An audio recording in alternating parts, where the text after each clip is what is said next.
Former Mount Pleasant MP peMahere auya anobva afumura ZANU-PF ataura mashoko kuti ZANU-PF aiwa ukataura tweet kana kutaura muparliament against them aiwa unewo uchitogwa unosungiwa, but kana ukaluta or join the gold mafias aiwa police aitombokuinvestigate aitombokutsvaki. Auya akafumura ZANU-PF akataura mashoko ari deep anobata. Sanapinda mashoko ataurwa peMahere pano kuti bva subscribe like utina on the bell icon. Tutipinda paendo pake anyora achiti Zimbabwe's state institutions are broken.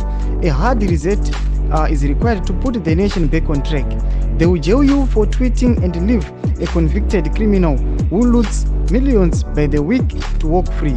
They then impose their murderers, gold mafia, tender grabbing looters on the citizenry to sit in parliament. Icarus and his band of merry thieves always go scot-free.